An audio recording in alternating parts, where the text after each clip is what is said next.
welcome back. You're watching an annular solar eclipse on timeanddate.com, and we're looking at the moon taking a bite out of the sun live from Odessa, Texas in the USA, and from San Diego, California in the US. So the eclipse is really progressing right now. So it's looking beautiful. And we have someone special with us. We've got Angela Perez. She's in Ronaldinho, yep, Colombia, and she is the astronomy coordinator at the planetarium and president of the Colombian Astronomy Network in Colombia. So let's bring her up on the screen. And there she is. Hello, Graham, and hello, everyone. Hey, hello, good morning, Angela, and thank you very much for joining us on Time and Date. Thank you, Graham, and thank you very much for Time and Day to allow us to be here with you sharing this special day, because for Colombians, we are very happy to see the sky, the sun with the moon, and we are very excited. Wow, that's fantastic. And thank you for sending us telescope images there from Colombia today.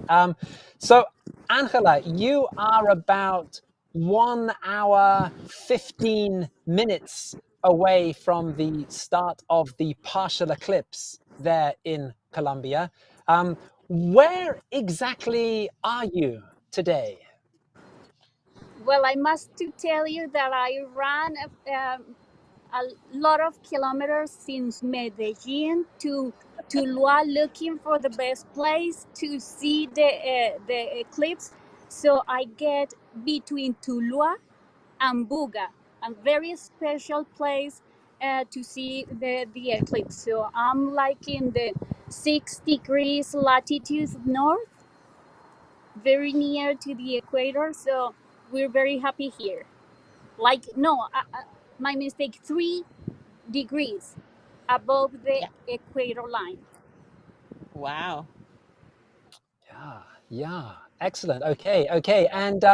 And what kind of area are you set up in today? I'm in the department we call like your states. We call here departamentos, departments, and it's Valle del Cauca. One of the municipalities that is called San Pedro, between Tuluá and Buga. There's a very beautiful song that you can find it that calls Valle del Cauca from Nietzsche. It's a salsa. Probably if you want to dance with the municipalities, you can find that one. You have to look Valle del Cauca. Okay, we'll be dancing after the show, won't we, Graham? Oh, that's awesome. And how are your preparations going, Angela? You're still a bit out from first contact and from annularity where you are. Yes, the preparation of the astronomy groups in Colombia is ready. We are more than 80 locations. We have confirmed all of them. They're gonna have solar activities with observation workshops for kids. I mean, the Colombian Network Astronomy are ready. It includes astronomy clubs, amateur astronomy groups, planetariums, and observatories all over the country. For instance, the Planetarium of Medellin will host an event on the terrace and also in the Deseos Park, where Excalibur, one of our astronomy amateur groups, are going to give the solar glasses that we receive from Astronomers Without Borders. I mean, in Colombia, there are many groups organized by many different departments. We have like 32 departments, and we have activities in most of them. That sounds a lot of fun. Yeah, wow, yeah, it's that's amazing work you have been doing preparing for this eclipse in Colombia. Angela, you mentioned there about Astronomers Without Borders. Anna, Astronomers Without Borders are old friends of us, of Time and Date, and we've been working with them for many years. And Angela, I know you're one of the key people within Astronomers Without Borders, and they really have given some great help and support to Colombia and other places with their solar eclipse glasses program.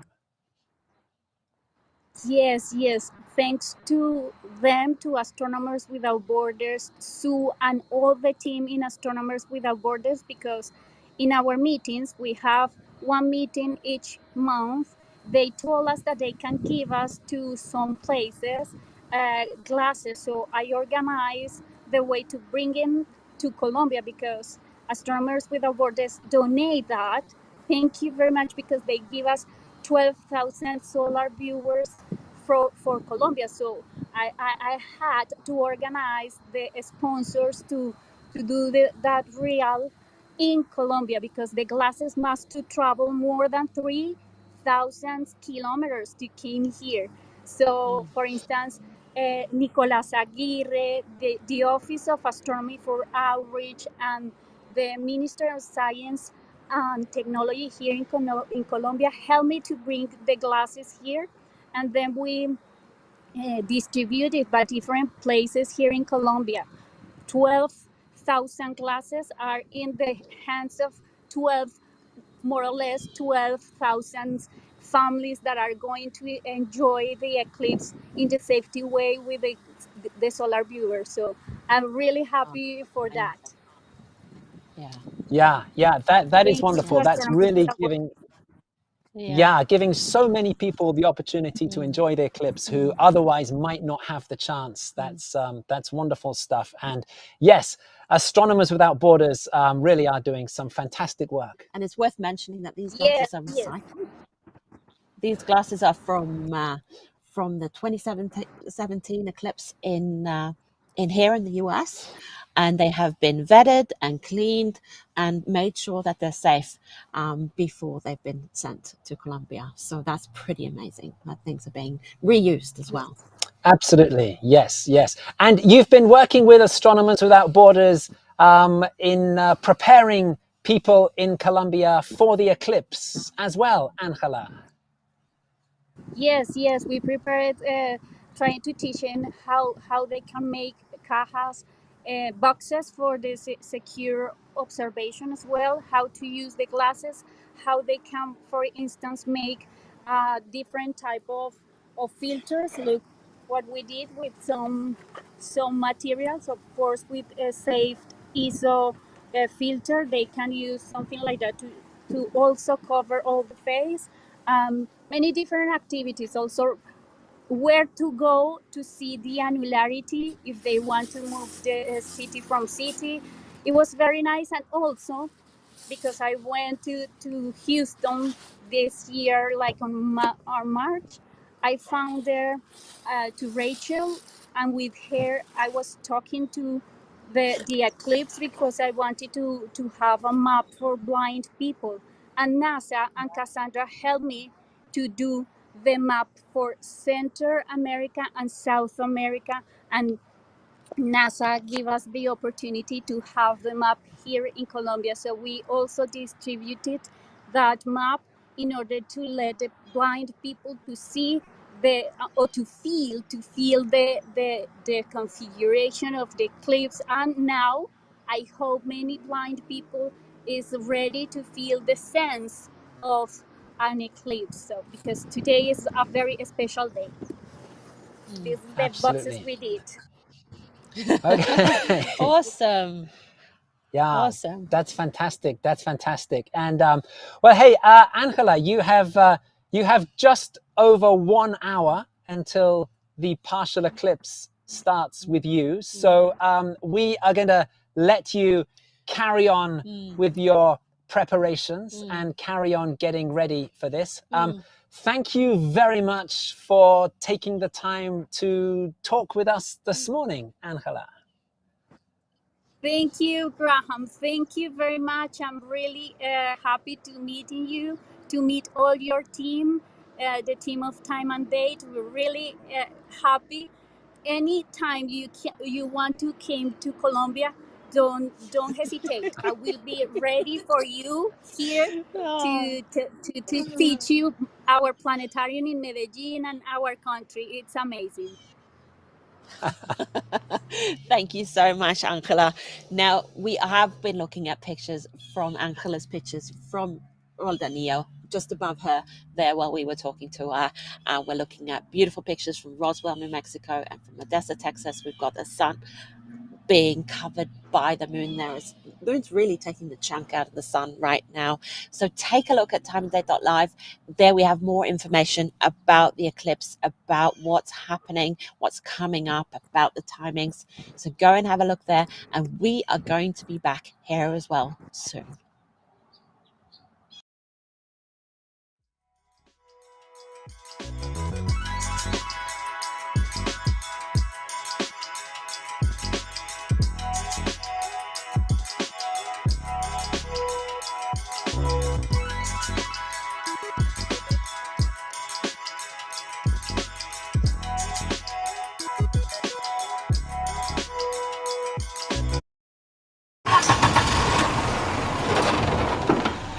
C'est une bonne idée, mais c'est pas l'endroit.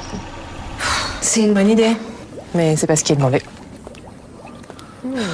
Ah, c'est une bonne idée, mais qui n'a pas sa place ici. En fait, moi non plus. Accompagner ceux qui veulent innover partout en France. C'est ça, construire pour que le monde bouge. CIC.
You're watching an annular solar eclipse on timeanddate.com. I am Anna Buckle, this is Graham Jones, and we've been at it for an hour and a half now, and we still have, let me do my math, 4.5 hours to go. Yes! So we're still in for a long run. We're still in the partial phase of this eclipse. We're still 17 minutes, 15 minutes out of first annularity that we hopefully will be seeing from Klamath Falls in Oregon. We're looking at some gorgeous pictures here from San Diego, California, USA. They're going to have a partial eclipse there, 68% partial. What do you reckon? Are they closing in? Yes, we are approaching maximum eclipse in San Diego. And so we've got some lovely images from Bluff in Utah there, and also from Roswell, New Mexico, from our colleague Jeremy, who's just across the way here from us. Now we've got our timeline on the screen. It's still our little dot that I promised would start moving. It still hasn't started moving yet. It will start moving as soon as the first annularity happens. So we're very close to that starting moving. We're also going to have a map that's going to pop up when we're off the screen. It's going to pop up in the corner where we are. That will show the path of the eclipse and the speed it's going at and where the annularity is at that moment. So that's going to be really helpful for our viewers. And first to see annularity is Klamath Falls in Oregon. We've got our fingers crossed for Jim there. So far we've seen some tries. There's a lot of clouds. He's there at the Running Y Resort at Klamath Falls, and we're hoping we're going to get a little bit of annularity from him. I'm sure he's quite frantically trying to get this going for everyone back there. So the moon shadow is racing across North America. Annularity will happen quite soon, and in Roswell and Odessa they will actually overlap just a little bit, so we're excited about that, and it just shows how fast the moon's shadow is moving, Graham. Right, so far today all that we've seen is the moon's penumbral shadow. The penumbral shadow is the kind of the half shadow where the moon is covering some of the sun but not all of the sun. Now when we get to annularity, that is involving something called the moon's antumbral shadow. Now, in the antumbral shadow, the moon is still not completely covering the face of the sun, but it is being silhouetted against the sun and forming this ring of fire. So the map that will appear on the right of our screen when annularity begins, that will show the moon's antumbral shadow as it races across North America and South America. This antumbral shadow will be touching down in the Pacific Ocean in a few minutes. That's when annularity will begin worldwide. And then it races off across the globe following the path of annularity, this narrow strip across the globe, about 200 kilometers or 130 miles wide. And that's where the ring of fire will be visible today. And we're saying that the shadow will be racing across the globe. I mean, as sort of a good illustration of just how fast the moon's shadow will move is to take the example of us here in Roswell and our second time and date team in Odessa in Texas. We sent them off yesterday. We did. So we've been here all week in Roswell. We've been enjoying beautiful blue skies. Blue skies. Yeah. Warm temperatures. Warm temperatures, blue skies. But when we've been studying the weather forecasts, depending on the model that we were using, Roswell was anything from 0 up to perhaps 30% chance of cloud cover. Whereas in nearby Odessa, just across the border in Texas, 0. Yeah, on all models, it was showing just a very small percentage chance for cloud. So we sent Stefan and Konstantin off yesterday.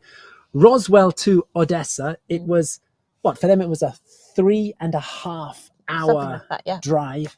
It's about 200 miles for them, about 320 kilometers in a straight line. It's a little bit less. But yeah, yesterday it took them well over 3 hours to make the drive.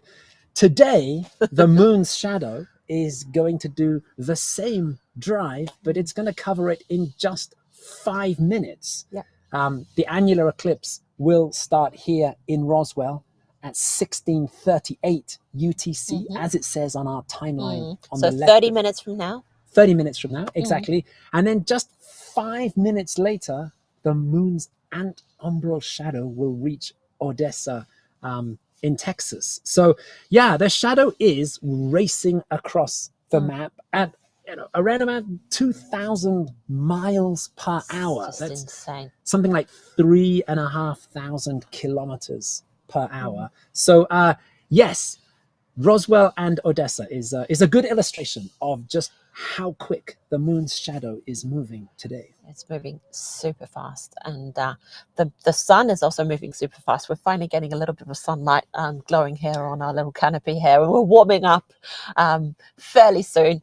We're going to warm up a little bit more. We keep running out of our tent, putting our eclipse glasses on, protecting our eyes, looking up at the sun and seeing the moon eat away at the sun there. We're very excited up this end as well. I can feel it. I can feel it bubbling. I'm excited. So please stay tuned. I've got my fingers still crossed for Klamath Falls that we're going to get some annularity from there. If not, we're definitely coming up to annularity in Roswell and Odessa.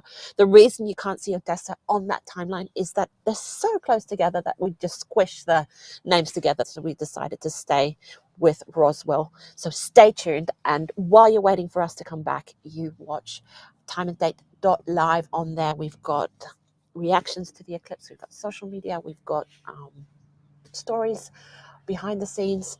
There's all kinds of fun stuff to look at there. So we will be back soon.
You're watching an annular solar eclipse here on timeanddate.com. We're live from Roswell, New Mexico, and things are, I'd like to say heating up, but they're kind of cooling down as the moon covers up the sun. But we're getting frantically excited here.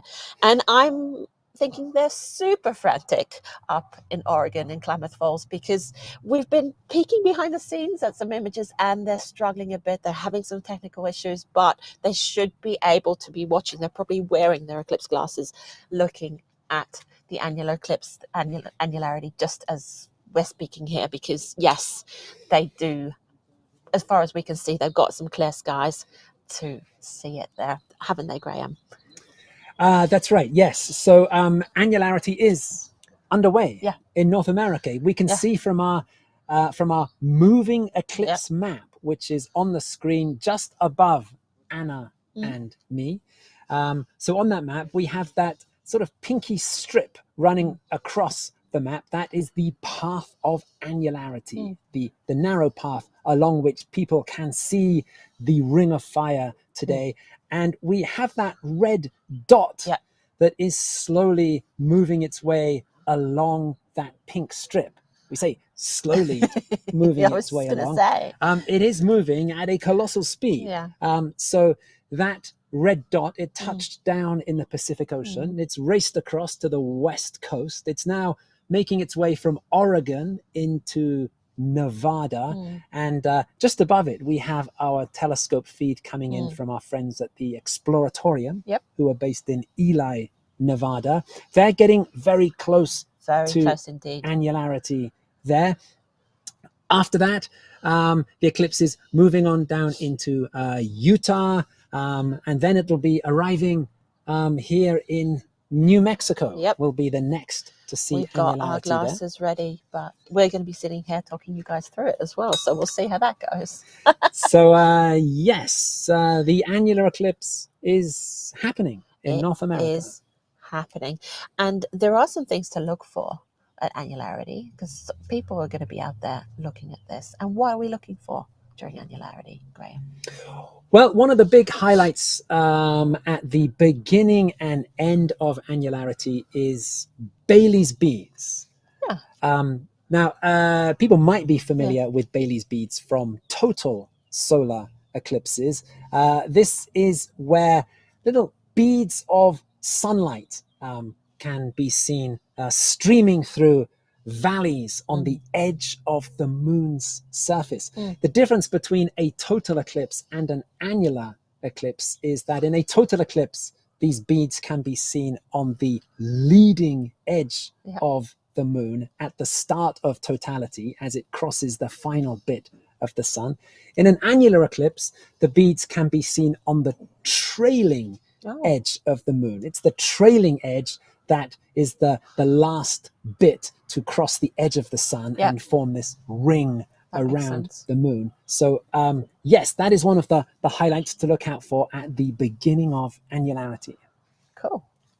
And we're waiting. We're excited about annularity coming up, and we will be showing them here on the screen. So we're going to go off and leave you guys with our moving map. It'll replace Graham and I here at the bottom. And please make sure to look at timeanddate.live as well. There's all kinds of stuff happening in the Time and Date live stream under there. So we'll see you soon.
And welcome back. You're watching annular total eclipse. No, that was just a mess, wasn't it? Annular solar eclipse. We've been frantically working in the background here. We've had problems both in Odessa and here in Roswell. Images fallen out, and we've been crazy scrambling to get things going. So there you go. That crazy scrambling gets my mouth scrambling too. We're seeing the light levels go down here. We're seeing the shadows on the ground change into little crescent shapes. You can really feel like that the excitement is in the air and things are changing. Absolutely. And we can see on the screen the cause of all of this. Yeah. It is because we are just moments away from annularity and the ring of fire here in New Mexico. Yeah. So the moon has been working its way across the face of the sun for the last hour and a half or so. And we are now just in the final moments before the trailing edge of the moon at the top of the screen here moves across the edge of the sun, and the sun will form a complete ring around the edge of the moon. That is annularity, the ring of fire. That is the big highlight for today. It is, and we're hoping to see some Bailey's beads there on the trailing edge of that image. That's correct. Yes. Meanwhile, in the top right corner of the screen, from a couple of 100 kilometers further down the path of annularity, we have the pictures coming in from Odessa, Texas. That's the other team from Time and Date. That's our second Time and Date team, and they are just a few minutes behind us. Ooh, the birds are going a bit crazy. They are. I don't know if you could hear the squawking of the birds there. The light levels are really starting to go down here now in Roswell. It really is like evening is coming in. The temperature is dropping. It's dropping. I'm really feeling that on my skin. A big drop in temperature here. And yes, keeping an eye on the screen, we can see that the edges of the sun there at the top of the screen, those two horns of the sun, they are working their way towards each other, getting closer and closer, and they will very soon be touching and forming a ring. Just as they touch, that's when we may get the opportunity to see these Bailey's beads. That's the very final little bits of sun before it forms that complete ring, shining through little valleys on the edge of the moon's surface. You can see there on our timeline, we've moved through Klamath Falls. The moon's moving through, projecting its antumbra, its shadow, onto us to produce this annular eclipse. Yeah. And I could just hear here on my air, I got interrupted by Gus in our studio back in Stavanger HQ. Camera is being adjusted in order to get the proper annularity here in Roswell. So hopefully, I'm crossing my fingers now. We've been looking at Jeremy sorting things out here in the background. And wow, there it is. There it is. And let's pay attention to this because it's close. And there it is. That is the start of annularity here in Roswell, New Mexico. The sun has formed this complete ring around the edge of the moon. That is the entire moon silhouetted against the face of the sun. And we are beginning 4.5 minutes or so of annularity here in Roswell, New Mexico. Yeah, and as we said, this shadow is moving so fast at the moment, and this annularity here in Roswell will overlap with annularity in Odessa, wouldn't it? That's right. Before we reach the end of annularity in Roswell, it will be starting down the road in Odessa in Texas. Why is it that it just kind of, I'm just imagining doing the circles kind of down the path. Why does it happen like that? Well, we can really see that from that moving eclipse map that we have on the right side of the screen there. That bright red dot in the middle of the map, that is the moon's antumbral shadow. That's what's causing this ring of fire. At the moment, the middle of that dot is more or less over Roswell. Roswell is about 30 kilometers or about 17 miles off the very center line of the path of annularity. So that's where we are now, almost in the very center of that dot. As the dot moves off Roswell on that map, it is already moved into Texas at the other end of that dot. So annularity is starting in Odessa at the same time that annularity is finishing here in Roswell. And we are round about the middle of the eclipse here. Because we're not exactly on the center line here in Roswell, we don't get a perfectly symmetrical ring. You would have to be exactly on the center line in order to get that symmetrical ring all the way around the sun. But we are very close. So that is giving us, I mean, right here, we are looking at more or less a perfect a little bit ring. wider on one side there, but still pretty damn perfect, I reckon. That's correct. That's correct. And this is just a great reminder that the sun and the moon and everything in the sky is always in motion. It's always moving. We very rarely get to actually see things moving in the sky because it's such a slow and subtle movement. But here, over the course of 4.5 minutes, we can, of course, clearly see the moon moving relative to the sun. You can see it thinning a little bit on the side now. We can see it moving. That's right. So we're now into the final stages of annularity here in Roswell. The moon has made it nearly all the way across the face of the sun. Meanwhile, in the top right corner of the screen in Odessa, the whole process is about to repeat. We are getting very close to the start of annularity there in Odessa. That the two horns of the sun are going to meet again. That's right. Once again, they're getting closer and closer. So we're looking. We're going to let Gus know to switch the images around. We're hoping to get that to happen quite soon, right? That's right. I think at some stage we're going to swap these images over. But yes, we are looking at annularity coming to an end. The moon has just finished its travel across the face of the sun, and that ring will be broken very soon.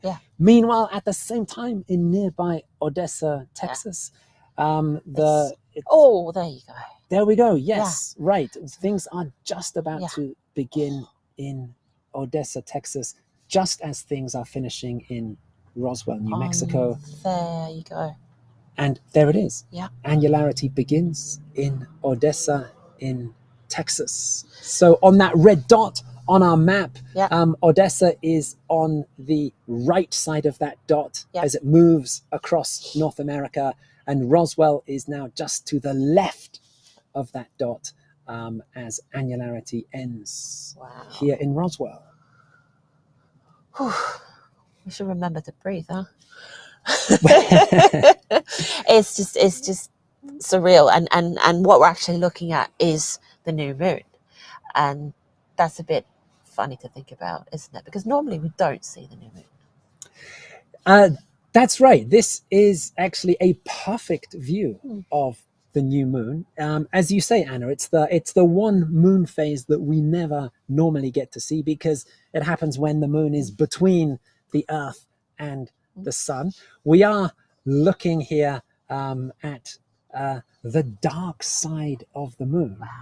It is the same side of the moon is always pointing towards the Earth, and how much of it is lit up depends on the moon phase. So at new moon, none of the near side of the moon is lit up. That's one of the reasons we can't see the new moon. But here it is, facing towards the Earth as the dark side of the moon. And there we are now. Now, in Odessa, our second time and date team is very close to the center line. Only about 2 kilometers or 1 mile from the center line. They're just, I think it's about 7 blocks south of the center line. So here in Odessa, we are getting a a perfect ring Yeah. there. That is really a perfect ring of fire. It is for sure.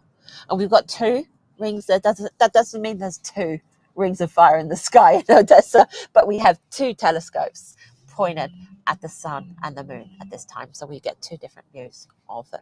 And also you can see the different colors depending on, like we were discussing earlier, depending on filter, depending on type of telescope, those things. That's right. But even as we're speaking, Anna, we've now lost that perfect ring already. We can now see that the moon is moving towards the other side of the sun. Oh, look at that. And now here we are looking through one of our other telescopes here. Now we've got the exposure turned right up on this telescope, so that really is a ring of fire. That really is giving an idea of just how bright the sun is. We can see a lot of activity happening around the edge of the sun there. We can see some prominences at the top of the sun, on the right hand side of the sun. Those are the yellow things sticking out. That's right. That is plasma from the sun being flung out in loops around the edge of the sun. And they have a bit of wind there. You can see it shaking around a bit. Yes, we can. Yeah. Yes, we can. Yes. This is... Oh, okay. We just got told on our air again that Stefan in our team in Odessa is manually controlling this telescope in order to get us these images at the moment. So he's overriding all our mounts and our solar following equipment to get us these images. So there we go, and we are now approaching the end of annularity in Odessa. That was 4 minutes and 50 seconds in total of annularity there. We're now working our way towards the end. This is about a 90% partial eclipse. Here, that thin ring around the edge of the moon, that is about 10% of the sun's disk that is left unexposed during annularity. This is my cue. Eclipse glasses. 10% sunlight doesn't sound like a lot. Absolutely. Now, I think at the bottom of the screen there, now, beads. As the leading edge of the moon starts to break that ring, we're seeing the ring break up into small beads of light. That is Bailey's beads. That's because the edge of the moon is not a perfectly smooth circle. We have these valleys on the edge of the moon. So there, as the ring is being broken, and we can still see along the horns of the sun as the moon moves across the sun, we can see that there's little blobs of light and darkness in the pointy edges of the sun there. Again, that is Bailey's beads. Valleys on the edge of the moon, which are giving us this. We've got planes flying overhead. I think they've been out observing this eclipse. We've still got some dogs barking away in the neighborhood here. I'm not sure how noisy they are on the feed. A bit of chatter from the birds as well. Here in Roswell, the light is starting to come back. Just in the last few minutes since annularity ended here, we've seen the light levels start to increase here. And there in Odessa, we are back into the second partial phase of the eclipse, as the moon now starts to move off the face of the sun and uncover it once more. So we're going to put our eclipse glasses on. We're going to sneak around the corner and have a look. We're actually at an eclipse location, so we're going to take a look with our own eyes, aren't we? That's correct. Yes. And meanwhile, still to come, our timeline on the left of the screen there, the dot is moving its way down the timeline. So we've had annularity in Oregon and in Nevada and Utah, New Mexico, annularity now working its way across Texas. But we still have much more to come. A lot more to come. We've got interviews coming up. We've got more annularities coming up. So it's worth hanging around for that. And also timeanddate.live. There's all kinds of stuff happening there. There's pictures, there's people's reactions, there's social media, there's stories of who we are behind the scenes here. There's stories of our partners. So go and have a look, and we will be back soon.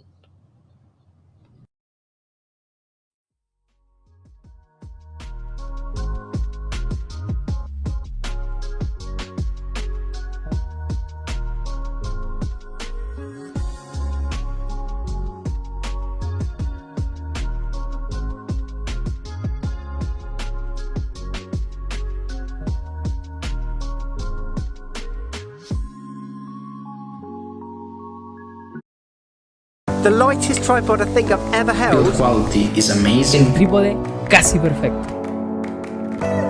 Filters enhance, materials are nice.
Welcome back. You're watching an annular solar eclipse at timeanddate.com. We're on the ground here in Roswell, New Mexico, and the sun is coming out again. The temperature is finally warming up again. We've been freezing cold here. We've got the sun coming round us. We've been watching some beautiful annularities. Our friend Robin Higdon and her team from Exploratorium captured annularity awesomely there from Nevada and Utah.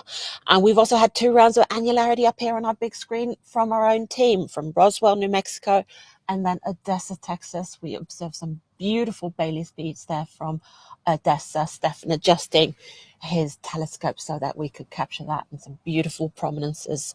So it's been gorgeous. And Graham, what's happening on our live map? Okay, so the state of play with the eclipse worldwide, we can see on our timeline on the left-hand side of the screen that annularity has finished in the United States, and we are heading towards the global maximum point of this eclipse. And on the right-hand side of the screen, just above us, Anna, we've now brought back our live map showing where the moon's antumbral shadow is right now. This is the small area of land which is experiencing annularity or the ring of fire right now. That's that small red dot in the middle of the screen. It's passed across North America. It's gone across the Gulf of Mexico. It's now over Mexico's Yucatan Peninsula, heading into Belize.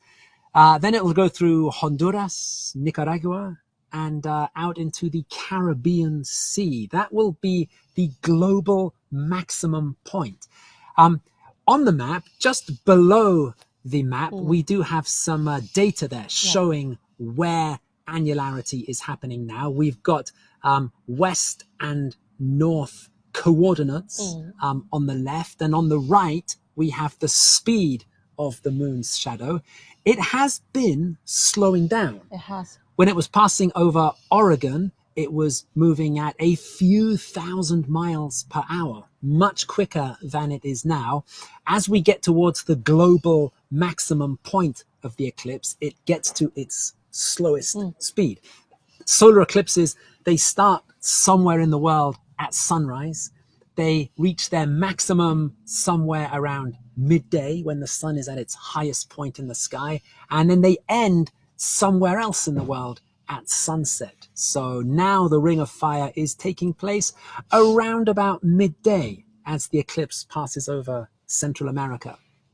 It will be an afternoon eclipse in Colombia and Brazil, and we still have that all to come. All to come. Yeah, so we can see the annularity speeding through there, and it will hit Colombia, and we'll zoom the map in at the right spot once we get there. Now we're going to connect with Jim Todd. He's in Klamath Falls in Oregon. He was struggling behind the scenes to get the pictures up, and I'm hoping that he got to see the annularity for himself. Now, he's the director of the Oregon Museum of Science and Industry in Portland, Oregon, and he's at the Running Y Resort in Klamath Falls. They're hosting him there, so they've got a whole party going on in the background, we've been told. So we'll get Jim up on the screen and we'll have a chat with him. Hey. Hi, Jim. You look nice and relaxed. Well, what a show we had here. It was just absolutely gorgeous. Clear skies, everything worked so well for us here. We're having a big celebration with you hear the music in the background, and people are just celebrating what a sight we had. There wasn't a cloud in the sky. We beat the odds, and we saw a magnificent show. Beautiful ring. People were cheering, clapping. It was just by design what we hoped for, and we couldn't be more happier than the turnout. We had several hundred people here, and it was just music to my ears to hear the people cheering and what have you. But we had a great show here, so we got very lucky break. Could see the clouds are moving in behind me. It's just now starting to cover up, so the timing was perfect. As I told Graham, we beat the odds. we got it today. Absolutely. Wow. Well, congratulations to everyone there, Jim. Yeah. That's wonderful news. You guys were the first to see annularity anywhere in the world today, so that's terrific. You're at a place called the Running Y Resort there in Klamath Falls. Could you just tell us a little bit more about where exactly you are today, Jim? Yeah, we're in southeast corner of Oregon. We're just a few miles north of the California border. We are actually east of Crater Lake, and we're in what we call the rain shadow of the Cascades. What was beneficial for us, been able to get this wonderful sky that we had today. And so Running Y Resort, it's a beautiful resort with the golf course and everything. It was a setting for today, and we couldn't be more happier. And we had a viewing up at OMSI in Portland. We had nearly 1,000 people watching day and time. Wow. Time and date on the screen. And so they were able to watch the event up there as well as down here. Oh, that sounds really great. And you told us a little bit about how it was at Annularity, but how was Annularity for you, Jim? I'm sorry, say that again, Anne. How was Annularity for you? How was it to finally see the Ring of Fire? It was just spectacular. I mean, it was clear, it was clean. It's a huge prominence that we saw on the hydrogen alpha. It's a huge prominence. We got a line tilt on the hydrogen alpha telescope, looking at that beautiful prominence that we're seeing on the sun. So this is my third angular eclipse, but this one is was a show dealer because we're still playing. Wow, that's fantastic! Wow, what an experience! And Jim, when you're not chasing eclipses and when you're not helping explain things to people who are seeing annular eclipses, your day job is at the Oregon Museum of Science and Industry, and you do a whole great set of outreach and science communication work there. Could you just tell us a little bit about what the museum does for reaching out to the public? Well, this is one to do, that we go out to the communities and create the partnership and what have you, that we go to events that are happening in our own backyard, and that we do everything we can to promote the event, whether it's going to be at OMSI or in the state of Oregon. We try to go out there and offer the programming that we have, because we have quite a following here in the state of Oregon. And the reason for that is that they expect us to do these kind of program offering, and they look to us. And we find every way that we can to promote and provide the unique science education that is involved in the eclipse. Now, after today, I heard so many people say, "What's next, Jim? Where are you going to be next?" And so that's great for us. And we have a unique partnership throughout the state with other astronomy clubs and what have you. So this is one of the highlights for me, both personally and professionally, that we get to do these kind of things. And there's nothing like it. That when we get people so excited about science, get so excited about the eclipses.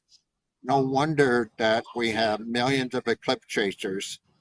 We had it in 2017. Now we have 2023. I tell you, the crowd is getting big right now, Graham. It sure is. Yeah, excellent. Great stuff. Jim, we know that there's a party started up there in Oregon. So we're going to let you get back to celebrating today's eclipse. Thank you very much again for joining us today. Thank you, Jim. Absolutely. It's a great pleasure working with you guys. And this won't be the last. I look forward to doing more things with you two again and again in the future. So let's look on the calendar and let's find out what we could do next. Absolutely.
You're watching an annular solar eclipse on timeanddate.com.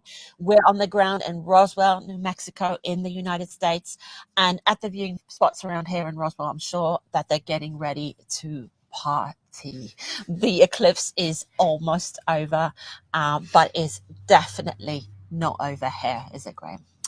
No, it's really getting close to finishing here. We can see on the screen in nearby Odessa, Texas, only a tiny bit of partial eclipse left there until things have finished. But worldwide, we are only halfway through this eclipse. If we take a look at our timeline on the left-hand side of the screen, we can see that maximum eclipse worldwide was at 17:59 UTC. That was just 3 minutes ago. So the action is now moving into the second half of the global eclipse. The moon's antumbral shadow is heading towards South America, where it will be crossing Colombia and Brazil. In the top right corner, we have pictures coming in from Neva in Colombia. That's from our partners at the Medellin Planetarium in Colombia. So they are well on their way towards annularity in Colombia. And the partial eclipse will be starting soon in Brazil. It will.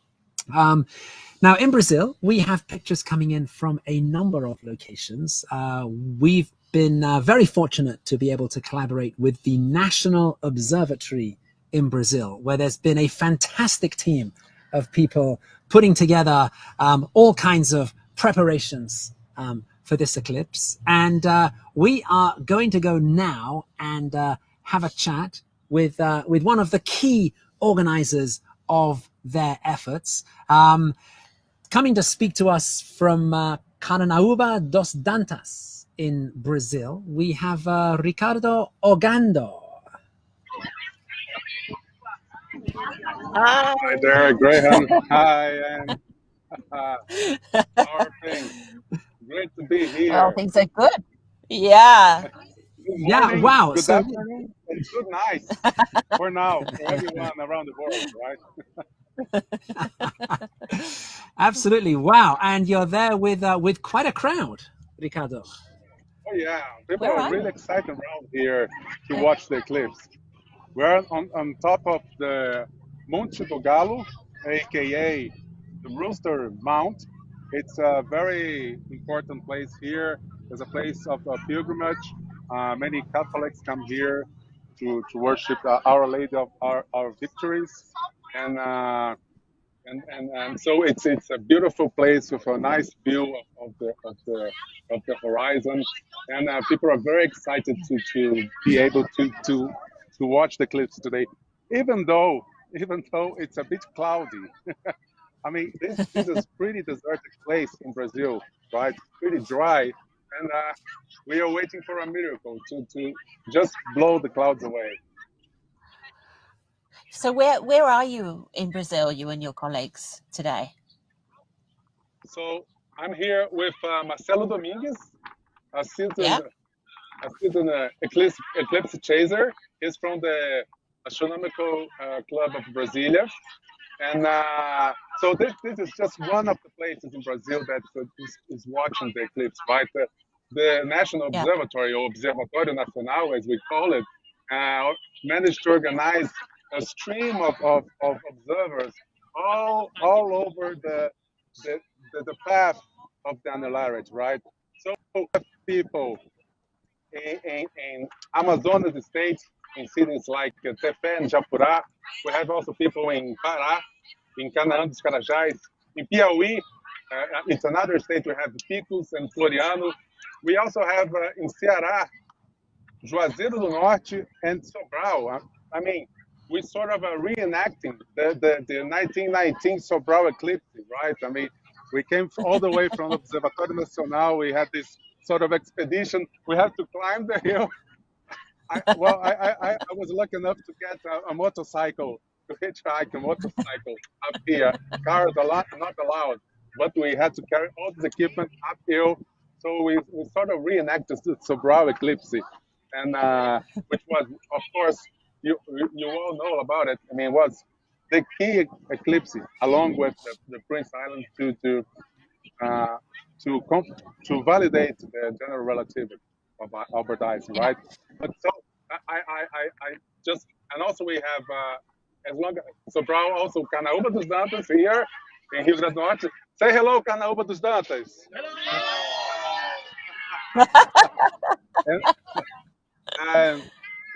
and Parnamirim as well, and of course, right at the shore of Brazil, we have Natal and João Pessoa. Josina, it's will be awaiting us at the end.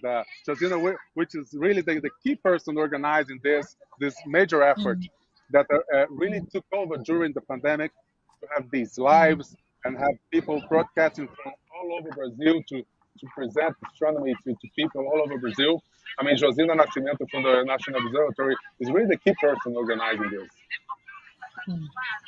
That's fantastic. That's fantastic. Yes, and yes, and thanks for mentioning that historic eclipse from 1919, where some very important scientific observations were made during a total solar eclipse in the area where you are now. That's terrific. And here we are, just over 100 years later, and you're about 20 minutes away from the start of the partial eclipse.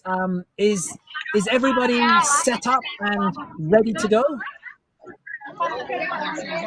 Well,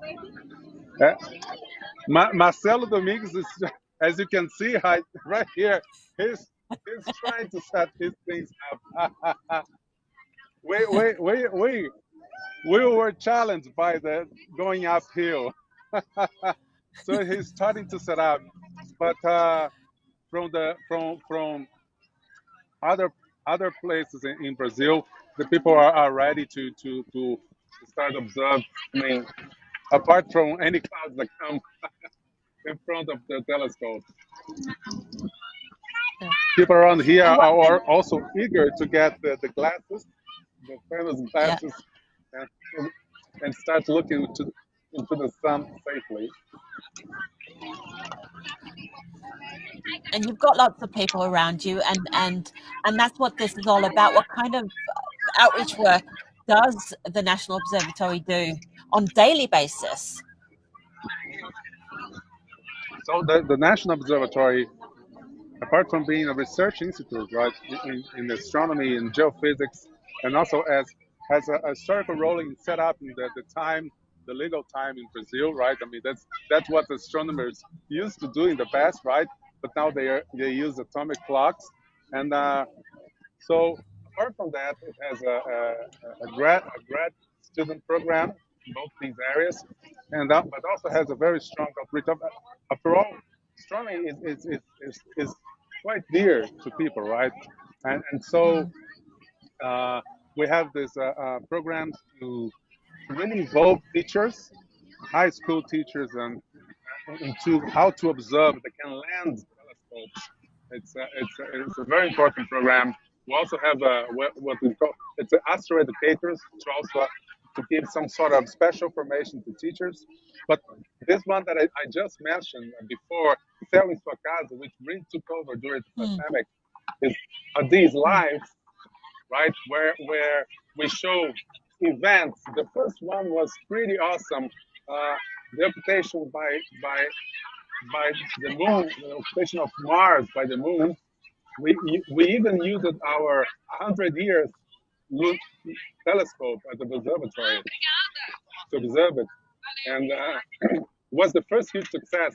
Tens of thousands of people, also then conjunctions, and of course, rebroadcasting time and date eclipses from all over the world where we could not reach. I mean, we would rebroadcast you and would be a huge success. Yeah. And so it's a great honor. It's a great. I mean, it's amazing to be here and part of it, and broadcasting back to you the eclipse. Well, it's an honor to have you guys on our show as well. We've really, really enjoyed all the preparations we've had with you and talking to you guys. And yeah, thank you so much, Ricardo. And we're going to let you try to set up the telescope there with Marcelo. So good luck with that. Absolutely. Yeah. Good luck to everyone in Brazil today. We really hope that you get some good skies for a view of this eclipse. Thank you so much for taking the time to have a quick chat with us, Ricardo. And yes, good luck to everyone.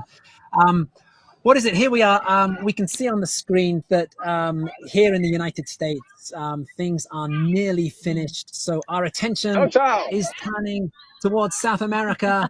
And okay, there's everybody there about to... okay, Eclipse will be starting there in a few minutes. So we are going to be back very soon with...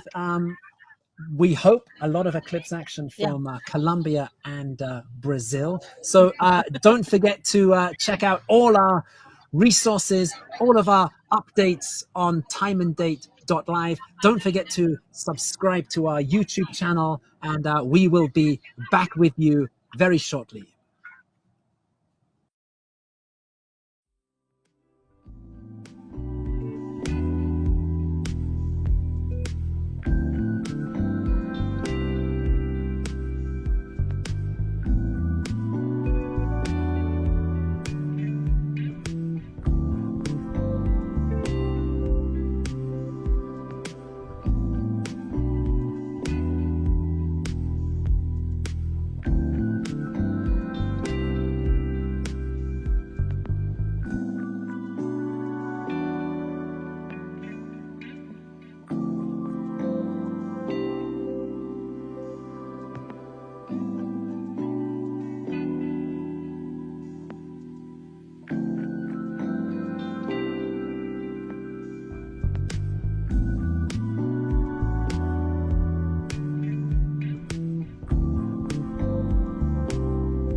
Welcome back. You are watching the annular solar eclipse of October 2023 here on Time and Date. Anna and we're here in Roswell, New Mexico, where everything has finished. We had a lot of luck today. We had some clear skies. We had great annularity, great ring of fire, and lots of people across North America got to see a spectacular annular eclipse this morning. The action has now shifted southwards. Annularity is now heading towards South America. We can see from our live eclipse map there above us that the moon's antumbral shadow, where the ring of fire is viewable, it is now just entering Colombia. Anna. Yeah, and we've got Neva, Colombia here up on the big screen, and if I didn't know better, it looks like a crescent moon, but it's not. It is the new moon eating its way across the sun there in Neva, Colombia. And if we're having a look at our timeline, I know we don't have Neva in there, but we do have Roldanillo, Colombia, and it's quite close. It's we've got our UTC time down here, so at 18:34 UTC, that's in math is always hard for me, 7 minutes. We will be enjoying annularity there on our main screen from Neva in Colombia. Annularity is going to be around 5 minutes, isn't it?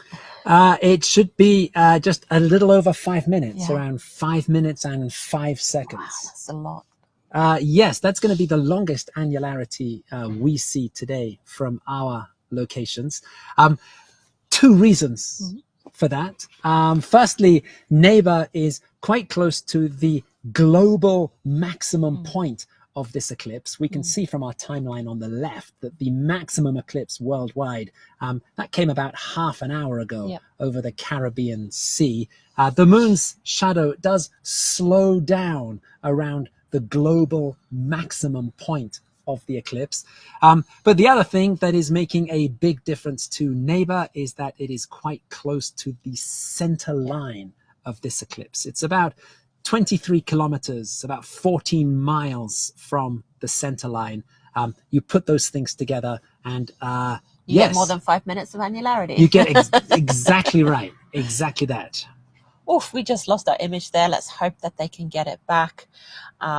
So we're going to leave you guys here. We've got lots more to come. We've got annularities lining up in Brazil. That's right. And we've just seen the top right there. Exactly. The partial eclipse is just starting in Juazeiro do Norte in Brazil. So we have, lots of eclipse images coming up from Brazil as well. And we've got a beautiful sun there coming in here from Odessa, Texas. They're still streaming the sun, and it's just a gorgeous sight, that as well. Yes, so we've got lots to look forward to still. Check out timeanddate.live. There we have lots of supplementary information to what we're saying here on the screen. Make sure to subscribe to YouTube to not miss out on our future live streams. So we'll see you back here very soon.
welcome back to this annular solar eclipse here on timeanddate.com.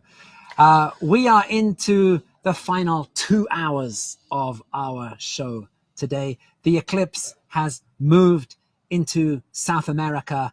On our moving eclipse map on the right-hand side of the screen, just above us, we can see that red dot. That is the small area on the globe where annularity is visible right now. It's crossing from Colombia into Brazil. We can also see just below the map, we have some data there showing the latitude and longitude. And we can see that we are, what is that, about 1.3 degrees north and going down as we watch. So the antumbral shadow of the moon is about to cross the equator into the southern hemisphere, and the rest of this eclipse will be a southern hemisphere eclipse. If we have a look at the speed of the moon's shadow on the right-hand side, we can see that that is starting to go up. As the shadow gets towards the end of the eclipse, towards the end of the path of annularity, it accelerates to incredibly high speeds as the eclipse draws to an end at sunset in Brazil. That's going to be around about a couple of hours from now.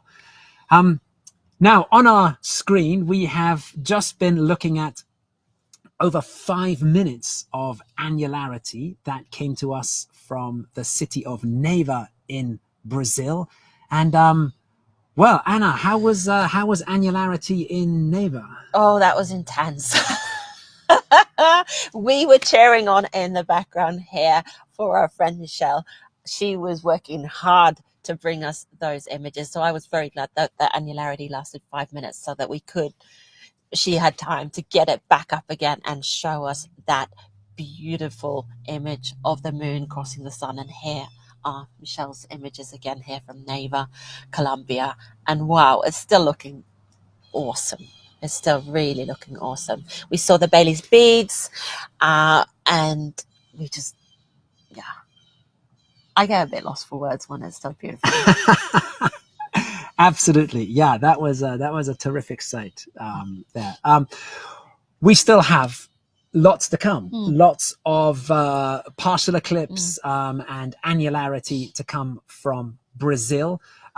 In the remaining part of the show, we're also going to do a little bit of looking ahead to next year. Next year, we have a big total solar eclipse that will be happening across Mexico, the United States, and Canada. Our Time and Date team is going to be in the city of Llano, Texas, for this eclipse. And coming up in a few minutes, we're going to be having a chat with Tony Guidros, who is the Director of Community Development for the city of Llano. And he's going to be telling us about some of the challenges that a small city has in preparing for the event of, the very unique challenges that a city has preparing for a total solar eclipse. So that's going to be coming up in a few minutes. And we've got all of Brazil. There's loads of annularities coming up there. We're hoping we're going to get them all up on the screen. It's always weather permitting. It's always technical things permitting. That's how it is, live streaming eclipses.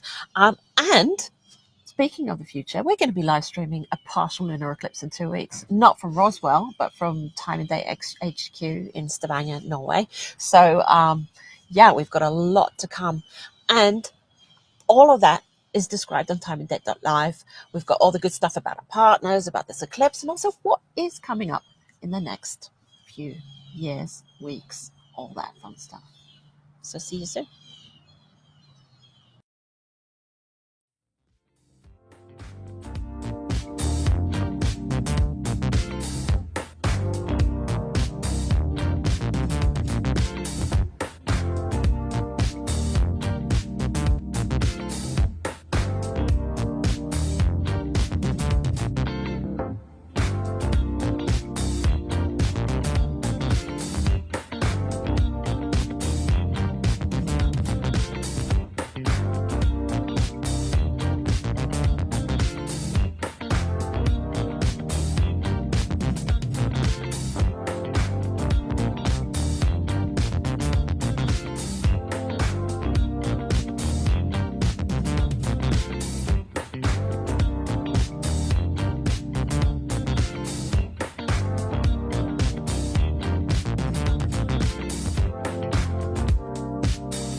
We're looking at an annular solar eclipse here from Roswell, New Mexico. We're on the ground. The sun has come around. It's warming us up. We're finally not freezing here, and we're having a lot of fun.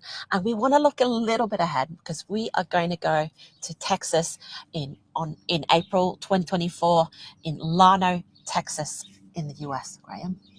That's right. This is one of the biggest eclipses that's coming up in the next few years. A total solar eclipse across Mexico, across the United States, and across Canada. And as you say, Anna, the Time and Date team is going to be traveling to the city of Llano in Texas. And we're now going to have a quick chat with the Director of Community Development for the city of Llano. This is Tony Guidros. And today he's at the Texas State Fair in Dallas, where he's busy promoting all things Llano and talking about the eclipse. And I think we can bring Tony up on the screen. Oh, there he is. There he is. Excellent. Hey, good afternoon, Tony. Good afternoon, gang. Yeah, you kind of started breaking up there a little bit, but having a great time. And I'm also eating a large turkey leg from the Great State Fair of Texas this afternoon. I got a couple other people with me. Let's see if I can show you. This is Kim Webb, and this is Rebecca Flint.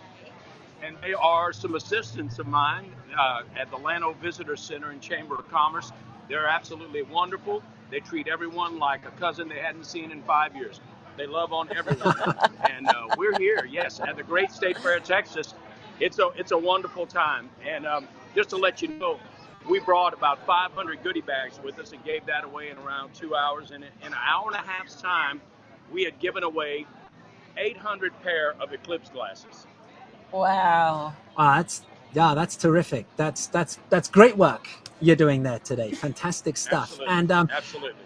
Hey, Tony, we want to just say firstly, thank you very much for hosting Time and Date next year for the total solar eclipse. Well, it's absolutely our pleasure in Llano, Texas to have you. We're actually honored that you chose to be in Llano, Texas. We're going to have an amazing time. Just, earlier today was a very small sample of what people can expect from the eclipse. The annular is something that we're able to see quite often. The Ring of Fire is something that is rare, but eclipses, you've seen several throughout your life. But what's coming in April of 2024 is an amazing, once-in-a-lifetime event. And how are the preparations going? We've heard of some challenges that you've been having getting ready for the eclipse in 2024. Well, so we have emergency management teams that are working on several things. The city has also been working to secure everything for our locals, because we do expect a large influx of people to come, as Llano is directly in the path of totality for 2024. So we have a bridge that runs right through downtown. It's an iconic Inks Bridge, and that is a little bit of a concern of ours because it's always a high traffic area. But we believe that our emergency management will take care of being able to take people to the hospital or any kind of medical that they might need. We're also working with the state of Texas and the governor, and hopefully he will help us with some of the Texas National Guard and American Red Cross to help us as well, because we do want to take care of everyone that comes to town. We will have 3 viewing areas while we're there. So at Badoo City Park is one area. We have around 88 camping sites, and it's right on the Llano River there. But then we have a larger spot at the John L. Kirkendall Arena and Convention Center there, where we will have more camping sites and a lot of RV sites. And then we have there's a fly-in opportunity in Llano for 140 planes to land, and then for us to bring people in. We have a website, which is Llano2024eclipse.com, if you'll go there, you can see some information on the readiness that we're preparing for, and then also you can see some date and time information. We appreciate your website giving us the opportunity to put that information up. But there's a lot of tips. There's information about camping, shopping, dining, all of that. Our area restaurants are getting ready to serve a scaled down version of what their menu would normally be. And then also try to do some grab and go items. We do have medical that will be in each one of those 3 locations to rehydrate people should they get dehydrated. We also have food trailers that will be there, and just several other opportunities just to come and have fun as well. We want people to love Orlando, and we are You're really getting things going, Tony, huh? Yeah? Yes, wow. We are very excited. Yeah. Very much so. Wow, that is a lot of work going on to prepare for the Eclipse there. Tony, we know that you're... another part of the festival. Okay. We'll also have the Llano Solar Fest, which is a kind of a 2-day music festival. We'll have 4 bands each day that will perform. Wow. And there'll also be some Eclipse, let's see, how would I say? There's a guy who does several planetarium presentations, but he's going to do some Eclipse presentations. His name is Michael Albrecht. He is a scientist and geologist, so we'll have him there. And then we're hoping to also have Dawn Davies. She is an astronomer, come out and help us as well. So we believe it's going to be a wonderful time, and we're very excited to have. Sounds like a wonderful time. We're happy to have you folks come and join us to broadcast live there as well. We're so happy and honored to have you. Well, that's fantastic. That's terrific stuff. And Tony, we know you're having a busy day there, so we're going to let you get back to things at the State Fair. Just quickly before you go, what kind of things are happening there today? Everything Texas. I got to show you this crowd. Woo! Yeah! You're on the air in New Mexico there. Yeah, all right. So everything is happening. I mean, it's unbelievable. I'll show you this side of folks right there. Yeah, you're live on date and time. All right.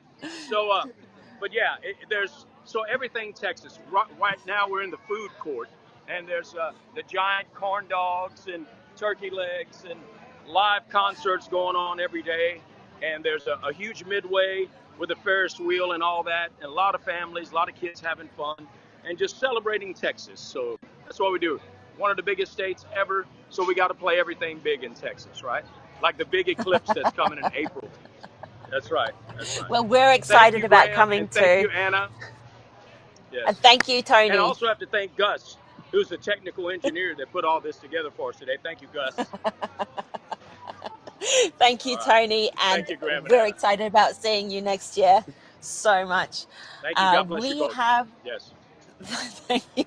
We've got annularities coming up in Brazil from 19 forward and onwards. You can see it there on our timeline. They're going to come fast and tight and quick and beautiful. That's my plan.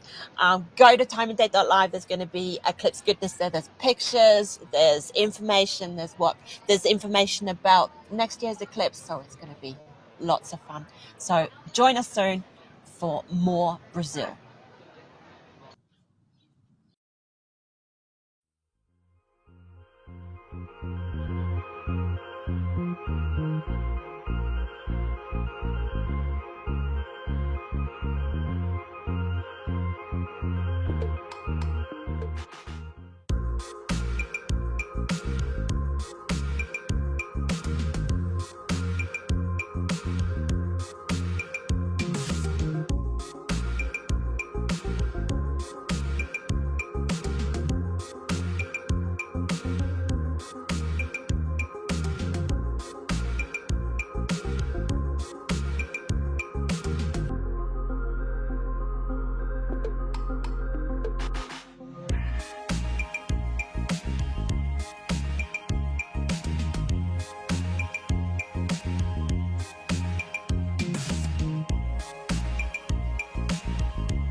Welcome back.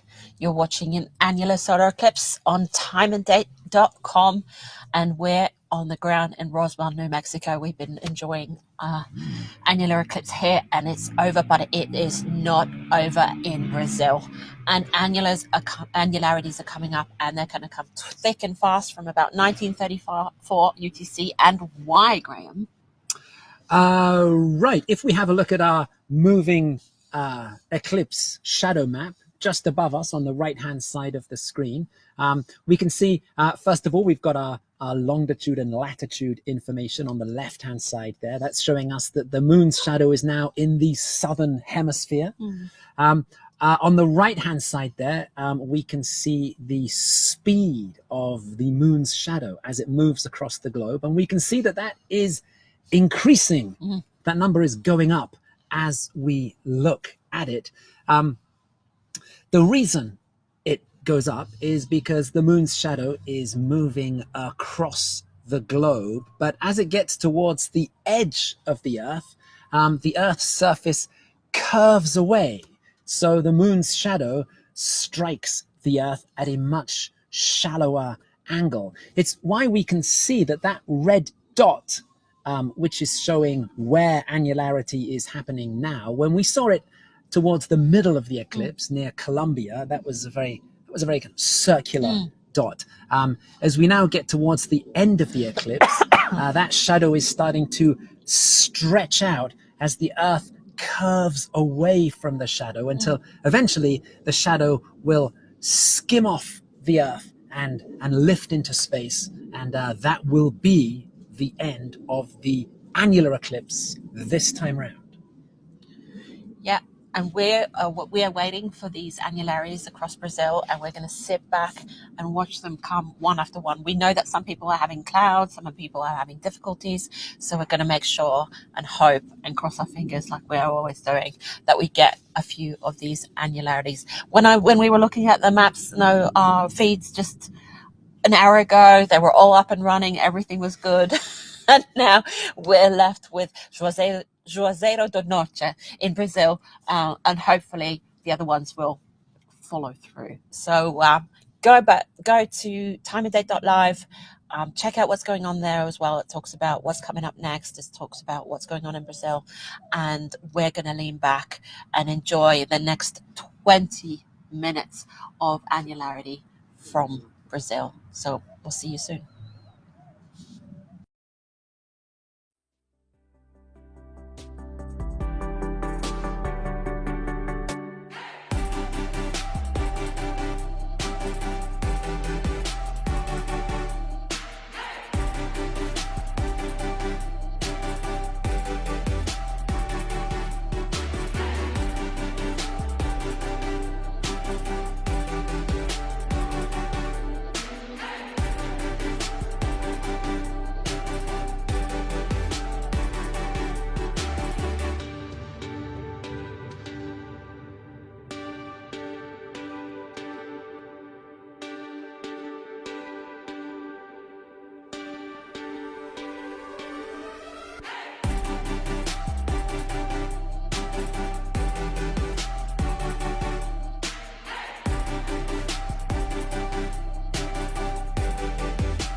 Welcome back to this annular solar eclipse on timeanddate.com, and we are looking at annularity in Juazeiro do Norte in Brazil. We have just over 4 minutes of annularity coming from Juazeiro do Norte as the moon slowly makes its way across the face of the sun, creating the famous ring of fire as the moon is silhouetted against the bright sun, giving us this wonderful ring that we're seeing on the screen right now. Yep.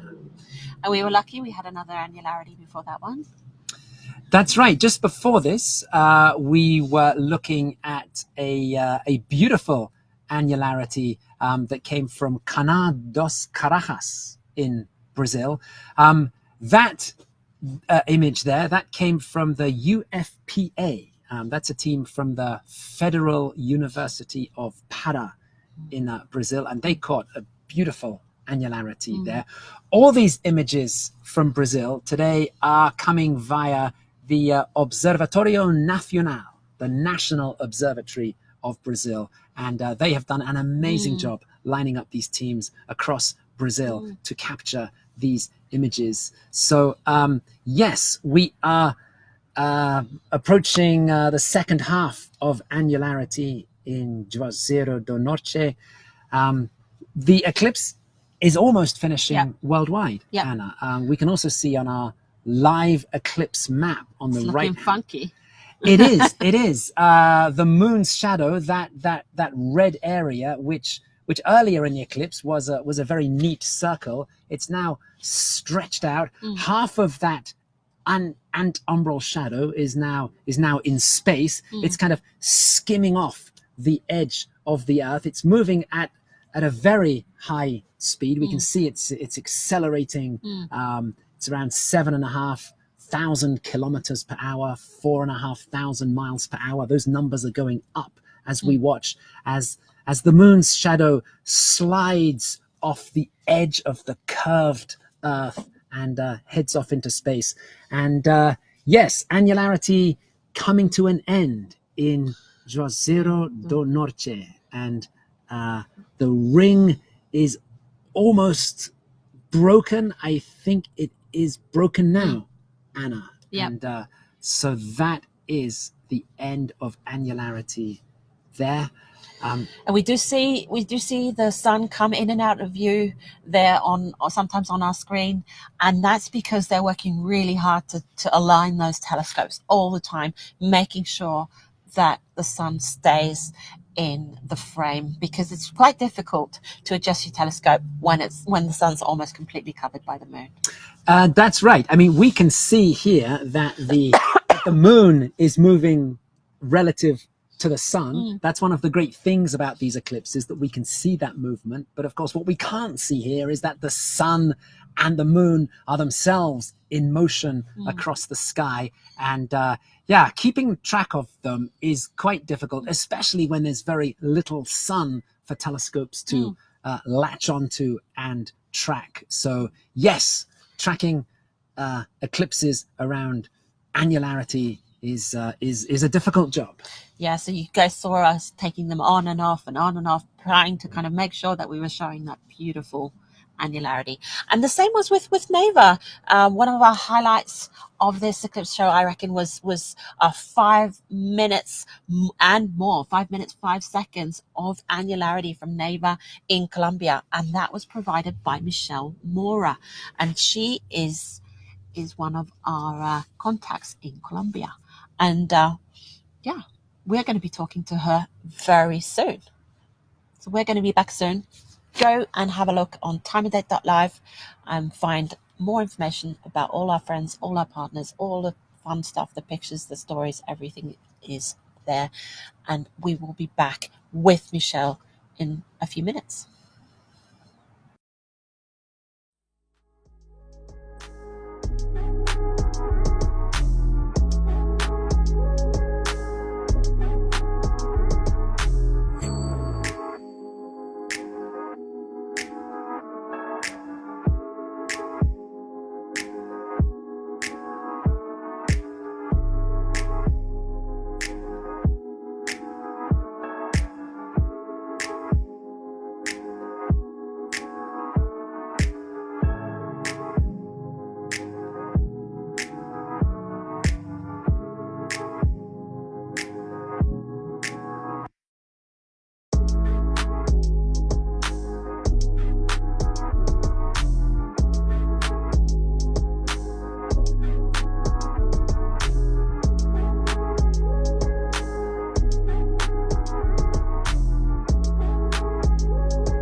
You're watching an annular eclipse here on timeanddate.com, and we're on the ground in Roswell, New Mexico. The eclipse has been over here for quite a while, but it has still been going on in South America, and we have been following it with excitement and trepidation and all the feelings that come with eclipses. And we promised you an interview with Michelle Mora. She's an astronomer from Venezuela, and she works at the Planetario de Medellin. Is that correctly pronounced? I hope so. And we're very happy to talk to you. We're very happy to talk to you, Michelle. So we'll get her on the screen now. There she is. Hi Michelle. Yes, So I'm good very to excited see to you. be here. And congratulations on your amazing live stream of the annular eclipse. Yes, we were very excited, and it was wonderful. That's fantastic. That's fantastic. And yeah, thank you for joining us to have a quick chat after all the excitement today as well, Michelle. And yeah, tell us, where were you today? And I know you had a little bit of a journey out from Medellin to get to your location today. How has everything gone over the past couple of days? Yes, it was a travel that I couldn't imagine. So we started at Medellin, and we went at 2 a.m. on Thursday to somewhere called Neiva, that is located in Colombia. And then we took a bus down a little, like an hour or somehow, down to a place called Rivera, that is just below Neiva, so that we could have a little bit of more, a better weather for the eclipse, because at Neiva it's very hot. There's a desert there, so we were expecting to be a little bit more comfortable. So that's where we are. Well, that's awesome. And how was annularity for you? We were observing it, and it was amazing. But we saw that you had some troubles as well. Yes, right at annularity, we had a problem with the HDMI, and it disconnected, and we were like running, and we were very stressed. It was I was shaking, and I was trying to see it, but I was trying to talk to it with the people, and it was stressful, but an amazing 5 minutes. They felt like 10 minutes for sure. It felt like it went really Yes. quickly and really slowly at the same time from our end. So Yes, we exactly. were just cheering for you. Yes. Fantastic. And Michelle, when you're not getting up at 2 o'clock in the morning and traveling to remote areas in Colombia to chase eclipses, you're part of the team at the planetarium in Medellin, and you do some amazing outreach work all the year round. Can you tell us a little bit about some of the activities that you do at the planetarium? Yes, thank you. Thank you for your words. So at the planetarium, I am leader of the astronomy and education part of the planetarium. So we, as a team, we are working with teachers so that they can share with their students the everything about astronomy. In fact, I didn't remember to tell you, but we did a contest this year that was called "How is the eclipse gonna show in your school?" And we used time and date so that they could see how they were going to see the eclipse from different parts of Colombia, and they draw it, and we had 3 winners, and they all received sunglasses, special sunglasses for the eclipse. So that was one thing that we did somehow related to your to time and date. But I am also a leader of the astronomy embroidery club at the planetarium, where we embroider everything about astronomy. We did constellations the first part of the year, and we are now working on an exhibit about women in astronomy. So it's very exciting, this work, and working with people and getting to meet people that are so invested emotionally and with time with astronomy. It's a great passion and thing to work in. Yeah. Wow. An astronomy embroidery club. That's a wonderful I want to idea. be in that club. That sounds really Yes. fun. You have to travel to Colombia. If you travel to Yes, Colombia, we can set it up. At least one lesson. that's good. That sounds really good. Wow. So thank you so much, Michelle, for talking to us and for all your Thank hard work you. and Yes, for it was streaming the amazing. It eclipse. was one of a kind experience. It was one of my first eclipse, so it was amazing. I have no words. No, it does take your breath away and your words away in eclipse, doesn't it? It certainly does. So we're going to be back telling you about more amazing eclipses. There is a total solar eclipse coming up in 2024. There is a partial lunar eclipse coming up in 2 weeks that we're going to be live streaming here on timeanddate.com. So we're going to be back and tell you all about those. You can also read about them on timeanddate.live. So we'll see you back here soon.